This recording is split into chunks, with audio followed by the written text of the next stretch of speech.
تعویذ لٹکانا کیوں جائز ہے؟ ہمارے احناف کے علماء تعویذ لٹکانے کو کیوں جائز کہتے ہیں؟ کیا یہ کسی حدیث سے ثابت ہے؟ جبکہ دوسری طرف اہل حدیث علماء اس کو شرک کہتے ہیں، جو سب سے بڑا گناہ ہے۔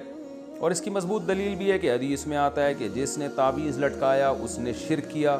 شمس الرحمن بنو سے جناب شمس الرحمن صاحب، اگر اہل حدیث علماء کہتے ہیں کہ تعویذ لٹکانا شرک ہے، تو جس حدیث سے وہ دلیل پکڑ رہے ہیں نا، اسی حدیث میں رقیہ کو بھی شرک کہا گیا ہے، یعنی دم کرنا۔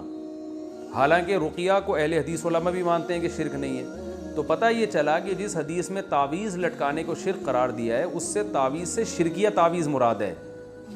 وہ تعویذ جس میں قرآنی آیات ہوں یا دعائیں ہوں، وہ تعویذ حدیث میں داخل نہیں ہے، کیونکہ رقیہ بھی جیسے شرکیہ بھی ہوتا ہے اور جائز رقیہ کہتے ہیں دم کرنا، تو رقیہ بھی جائز بھی ہوتا ہے، شرکیہ رقیہ بھی ہوتا ہے۔ تو اسی طرح تعویذ بھی جائز بھی ہوتا ہے، شرکیہ بھی ہوتا ہے۔ تو اہل حدیث علماء جس حدیث سے استدلال کر کے ہر قسم کے تعویذ کو شرک کہہ رہے ہیں نا، اسی حدیث سے پھر تو ہر قسم کا دم درود بھی شرک ہو جائے گا، حالانکہ ایسا نہیں ہے۔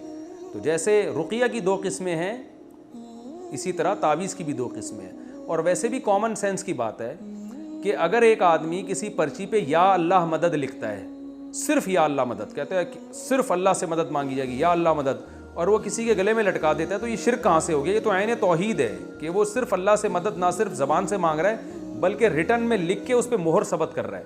تو یہ کامن سینس کے بھی خلاف ہے کہ ہر قسم کی تعویذ کو شرک قرار دیا جائے۔ باقی تعویذ کے جواز کے دلائل کیا ہیں، اس پر میں مستقل کلپ ریکارڈ کروا چکا ہوں، میں اس کو ابھی ریپیٹ نہیں کروں گا۔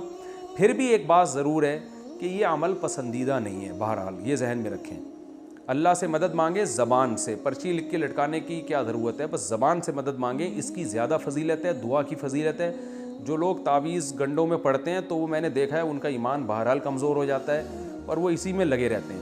تو اس لیے ہمارے علماء بھی اس کی گنجائش دیتے ہیں کہ اگر لوگوں کو تعویذ نہ دیا جائے تو وہ خالصتاً پھر جاہل پیروں کے پاس جا کے شرکیہ تعویذ لینا شروع کر دیتے ہیں، ورنہ یہ عمل شریعت میں کوئی زیادہ پسندیدہ نہیں ہے۔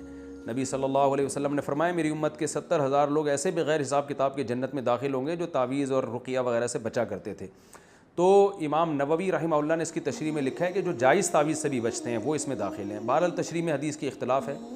تو الحمدللہ میرا اپنا عمل یہ ہے کہ کیسی گھر میں بیماری آ جائے، کچھ بھی ہو جائے، میں الحمدللہ کبھی پرچی نہیں لٹکاتا، نہ بچوں کو میں نے کبھی تعویذ لٹکانے دیا ہے۔ میرا اپنا ذاتی عمل یہی ہے کہ کوئی بہت مجبور ہوگا، تعویذ مانگے گا، تو میں اس کو لکھ کے دے دیتا ہوں، کیونکہ کمزور ایمان والے لوگ ہیں، تو نہیں دو تو کہیں شرکیہ تعویذ نہ لے لے جا کے۔ اپنا عمل یہ ہے کہ میرے جتنے بچے ہیں، میں خود بھی، گھر والے بھی، میں کبھی کسی کو تعویذ نہیں پہننے دیتا۔ اس کو میرے ہاں تو ایسا ہے جیسے یہ پتہ نہیں کتنا بڑا جرم کر لیا کہ بھائی ہم کیوں ان چکروں تعویذ گنڈوں میں پلیتوں ان چکروں میں کیوں پڑیں۔